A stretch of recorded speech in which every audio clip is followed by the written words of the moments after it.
Hello everyone, my name is Eddie Bolen. I'm a pastor at Edgewater United Methodist Church. I'm also a pastor at Midway United Methodist Church. I want to thank you so much for taking some time and for watching this video. It's probably fair to say that even in the midst of summer, that not all of you, and certainly not all of you who are watching this video, that not all of you like water all that much. I do like being in and around water, but I've got to tell you, just to be honest with you, that there are some bodies of water, there are some places of water that I'm never going to get into. I'm never going to step into those places of water. And although I like being in water, I like swimming in water. At a great disappointment to my kids, if it's really cold, I'm not going to get in it with them. I'm not going to play with them. They have a high threshold for cold water, but I'm not going to do there. But some of us, and we really just don't like water. Nothing to do with the kind of personal preferences that we have. Nothing to do with the ability to swim or not to swim. Nothing to do with being around water. In fact, I've known people that have grown up around water, been around water their whole lives, and they absolutely can't stand it. Well, there's something that's, well, if you can excuse the analogy, there's something deeper about this kind of not liking water, this kind of fear that we have oftentimes about water. Just think about some of the metaphors that we use just regarding water. Deep end of the pool. I mean, what does it mean to be on the deep end of the pool? Just think about what it means to be up to our necks in it. And, a lot of times we talk about that when we're in work, but up to our necks in it. Trying to keep my head above water, in this one, that really is, it gives you that wonderful image, sink or swim. But just think about it. Just think about metaphors about water. Just think about metaphors about swimming, and think about some of the ones that you come up with. Often what you will see is that those metaphors that we use and that we have so often around water, that they are, they're a little bit scary. They're a little bit frightening. And so just think about some of those metaphors that you come up with. In fact, if you go all the way back to the very beginning of time, if you go all the way back to when our world came into existence, when our world was created by God, you'll see that our world is created above watery chaos. God moves. This is one of the things that we have in the opening book of the Bible, the book of Genesis, the very first book in the Hebrew Scriptures, is that God is moving above the waters, the chaos that is happening, the watery chaos that is happening, and the darkness that is there at the depths of the water. God speaks, and God brings forth light. Again, God's not working and shaping that chaos, but God is above it. God is moving above that watery chaos. He speaks and brings forth living creatures. Creatures that are on the dry land, creatures that are in the air, creatures like you and I that are created from the very dirt of the earth, that are molded and shaped from the dirt of the earth, and then God breathes into, those very first people. And the same thing that happens with us. God breathes into each and every one of us the breath of life. All of this, every single bit of it comes out of watery chaos. So next time you are afraid, next time you are timid, next time you were just a little bit tense around the water because the water just seems to be so overwhelming, you are tapping into a very ancient fear. Not too long ago, when my daughter was preparing to go on her first cruise, I talked to her. I sit down, all kinds of things that you can do, but I'm a father, and talked to her about it and said, what are you going to feel like? What's going to happen when you go for days without seeing dry land? Just to talk about it, just how are you going to respond? What are the actions that you're going to take without seeing land? You see, water can be extraordinarily scary. It can be dangerous. It can be a world of chaos in the midst of storms, but also, water can open us up. Water can open us up to an awareness of our world, and it can invite us to imagine in ways that we never will do on dry land. To imagine like nothing else, that sometimes going into the deep can radically change our lives.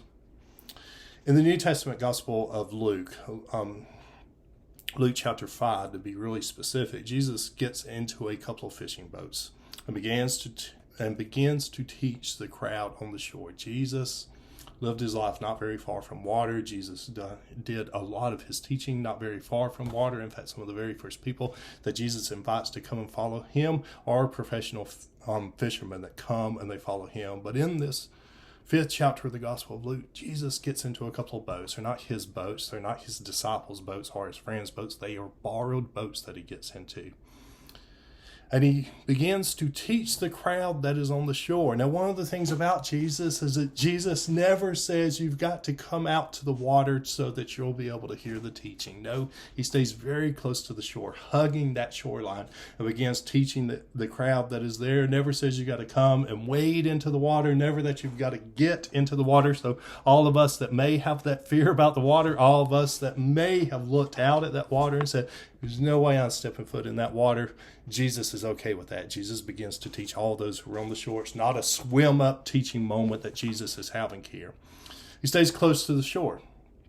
And as you know, in a world without amplification, especially that first century Mediterranean world, it was a really good strategy to stay on the water, because one of the things that happens is that when you're on the water, your voice is able to carry. There's no amplification that is there, and so Jesus' voice is able to carry so that everyone can hear. And we know about understanding, we also know about awareness, that hearing is that first step, is the most important thing. And so Jesus does this. Now, if you notice, Jesus is not, this is where it's really helpful to not only take a look at Luke chapter 5, if you're diving, sorry, all these metaphors are going to, poorly timed metaphors, but if you're looking at this, and if you can excuse it for a minute, if you're diving into the water here, if you're diving into Luke chapter 5, take a look at Luke chapter 4, and notice this, that Jesus is not just randomly teaching people who are along the shore. Jesus doesn't have his, well, I said there's no amplification, but Jesus is not there. He's not hugging the shore, and he's not just shouting out. He's not using his megaphone. He's not using his bully pulpit to just shout at crowds as they're walking by, doing their normal, everyday, ordinary things. No, what happens is that if you look a little bit back into Luke chapter 4, you will see that Jesus wakes up. Jesus spends an early morning while it's still dark outside. Jesus leaves everybody behind, and Jesus goes to find a deserted place to pray. And what happens is that the crowd, they find Jesus. The crowd begins to press upon him. This is what Luke says, that they get so close, that they're pushing and they're shoving. They're just trying to get as close as they can to Jesus. Jesus invites his disciples. He gathers his disciples up and he says, come on, we got to go. Come on, it's time to go. There are other cities that I have to go to. There are other cities that we are going to go to. And so in this act of teaching along the shore, Jesus and a couple of borrowed boats, him and his disciples in those two boats, they begin to stay very close to a shore for people who are pressing to hear Jesus, not just randomly teaching those crowds that are walking by. And Jesus says, I've got these other cities that we're going to, but I think it's a great gift that Jesus offers this crowd that is there, because as long as he can, he's going to teach those who are just pressing upon him. He is going to teach those who are just longing to hear some teaching that is coming from Jesus, as well as his disciples are in the boat. But as he ends his teaching to a crowd that is wanting to hear, Jesus begins to say to his disciples, I want you to do something now. He's ended his teaching. It's only Jesus in the boat with his disciples that are in the two boats that they borrowed. And Jesus says, I want us to push out into the deep water. I want us to go out into that waters. I want us to go out into that very deep water. And what I want you to do is I want you to let down your nets for a catch. Now, this is where one of his closest followers, it's where one of his disciples, a disciple is someone who is an apprentice. It is a learner from what Jesus is doing. So Simon Peter, one of his disciples, a learner, an apprentice to Jesus, as you may know, it says Simon, particularly in Luke chapter 5, but Simon is also, his nickname is Peter.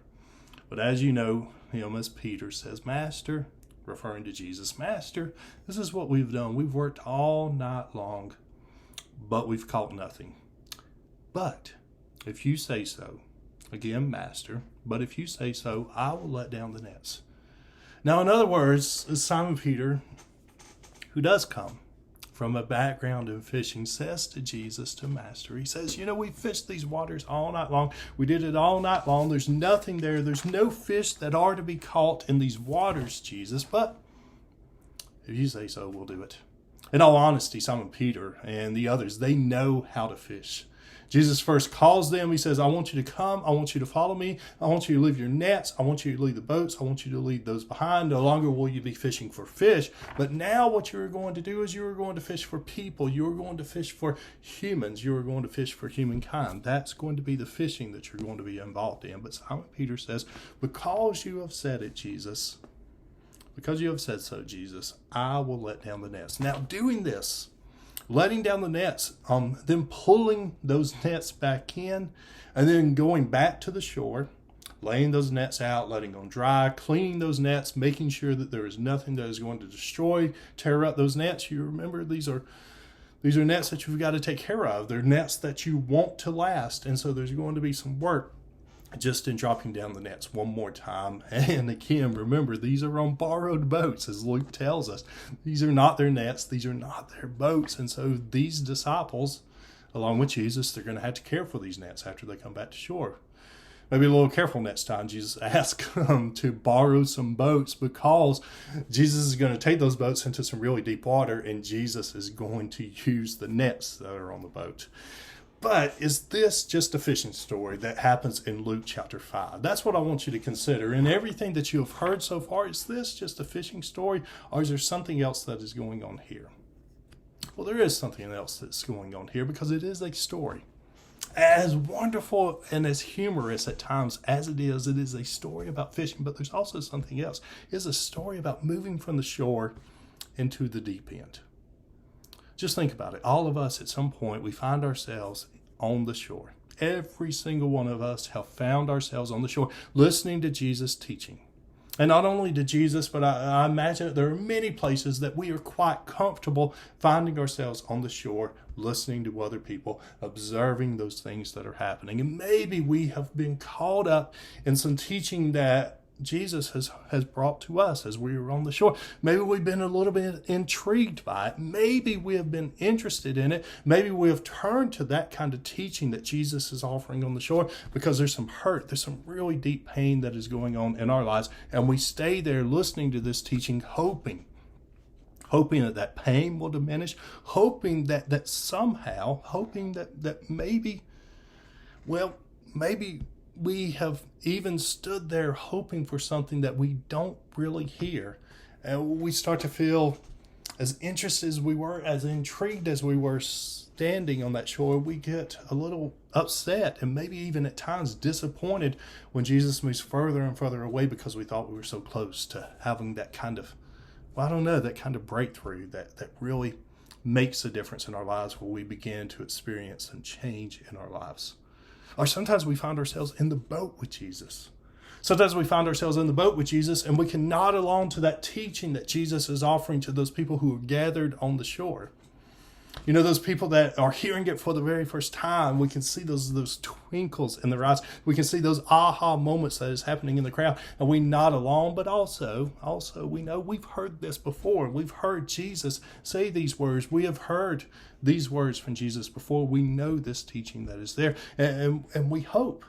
We hope that although it may not be impacting us too deeply, we hope that it is impacting some other people, hoping and maybe even pausing for a moment and praying that those who are on the shore, that they may begin this journey with Jesus too, that it may be life-changing for them, that it may be somehow transformational for them, even though it may not be touching us.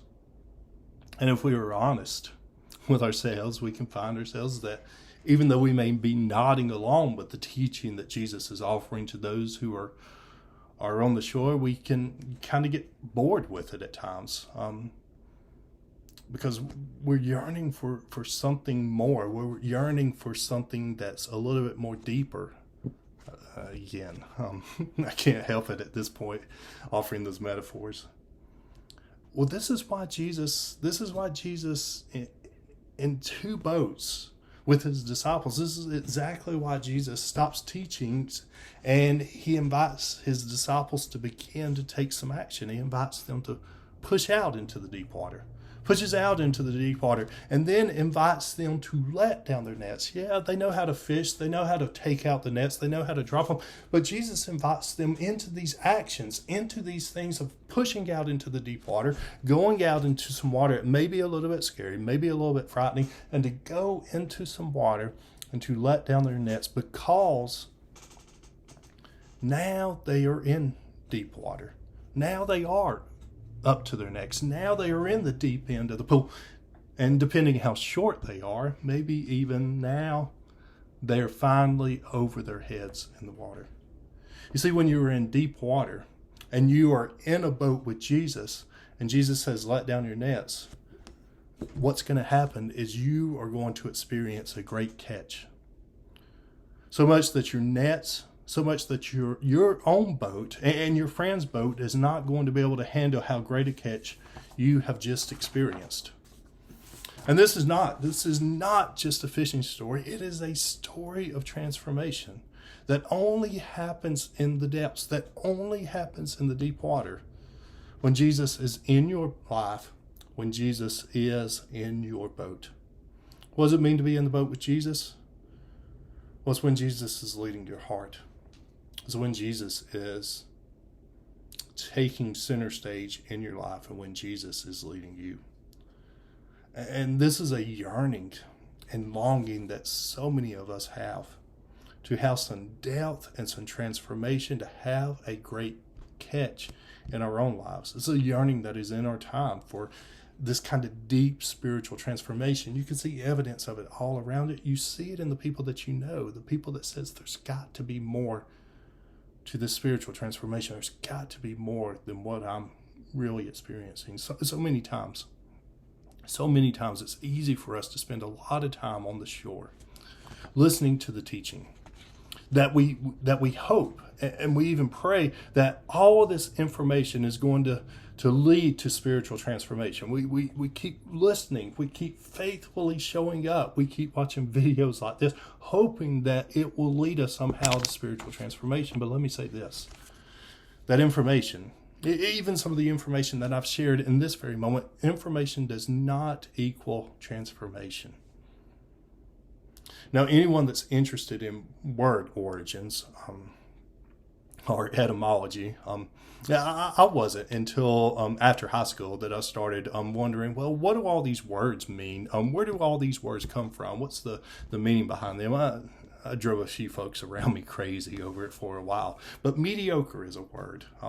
Not sure if you know, if you're at all interested in what mediocre is, but well, just think about the word mediocre. How many of you, when you clicked on this video, how many of you woke up this morning and you said, you know what, I want to have a mediocre day? How many of you thought, I want this to be a mediocre video? I don't want it to be too exciting. I don't want it to be terrible. I just want it to be mediocre. I don't want my day to be too exciting, too much of a change. I just want it to be mediocre. Probably not.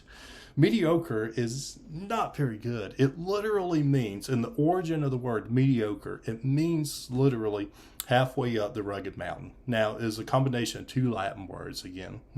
I wasn't always like this, but after high school I got to this. But middle, medius is the Latin for middle, and then ocris is rugged mountain. So put together, mediocre is literally halfway up the rugged mountain. And I think so that so many times we settle for mediocre spiritual lives because we get caught up in the information that comes to us through a teaching. We get caught up and we're inspired. Maybe we are inspired enough to say, yes, this is wonderful. It is going to change my life. But we get caught up in that teaching that we experience on the shore, but we never follow through to where the depths of that teaching is going to take us. We look to our scriptures and we recognize and say that those scriptures, those holy scriptures, that they are living words. We recognize that those are words that are able to change our lives, that are able to transform our lives. And so we get inspired, we get caught up in those words, but we never follow through. We never follow through to the depth of where that teaching may be taking us. We never move from the shore into the boat with Jesus into a place where we can begin to explore that teaching or that experience that we had on the shore in a place where we let down our own lives, let down our own nets to experience what that teaching was intended to move us to. We get excited by the boat. We get excited by the teaching. We maybe even get into the boat, but we don't quite experience that catch that only experience in those deep waters, because we never take that step to explore the real depth of what this experience is bringing us to right now. So often we ask, why is my life, my spiritual life, so often, why is my life and my spiritual life and my life as a follower of Jesus Christ, why is my Christian life so mediocre? Well, the reason is because we're only halfway there. We're not all the way there. We've not experienced the catch that only comes in really, really deep water. We've not experienced the catch that comes when we're in some real depth and we let ourselves be open to that experience in the deepest water. I grew up going on vacation to Destin, Florida, and I never knew this as a child, but I learned it later. But Destin, Florida is considered to be a deep sea fishing paradise. Some of the best in the world, as a lot of people will testify to, and a lot of people will describe it as the best deep sea fishing in the world. The reason is that you don't have to go very far out to get into some really, really deep water. There can be day trips that will take you, a little bit further out, or there can even be half-day trips that will take you just halfway out there, but you will get into some really, really deep water. And it's in that really, really deep water that you are going to encounter, you're going to encounter fish that never come near the shore, fish that never come to that level that you just won't be able to reach unless you're in some very, very deep water. You see, sometimes it's that real deep water, that spiritual depth that is not as far out as you may think it is. But it is that when we travel in that boat with Jesus into some really deep water, that we are able to catch what God has in store for us. And once we were able to catch what God has in store for us, that begins to end our mediocre lives as Christians. It begins to end our mediocre lives as followers of Jesus. It begins to end our mediocre spiritual lives. You see, so often we get excited by the teaching that we hear on the shore, but notice this. When Jesus was in that boat with his disciples, again in Luke chapter 5 in the New Testament of the Bible, that when Jesus is in that boat with his disciples, after the teaching is over, he says, come on, I want you. Come on, I want you to go into some really deep water, and I want you to let down your net. Are you ready to go into some really deep water with Jesus? Are you ready to go not just mediocre, not just halfway? Are you ready to go all the way to the depths of what Jesus is offering to you? Because if you are, you can be assured that what Jesus promises is that you will experience a great catch, not a mediocre catch. Well, I hope that this has been helpful for you, and I hope that all of you are making that decision to not settle for mediocre, but to reach the depths of all that God is inviting you to. Again, it's a story that is based in Luke chapter 5. Dive into it yourself and explore it. It is a life-changing story. Well, thanks for watching. May God's blessings be with all of you, both now and forevermore. Amen.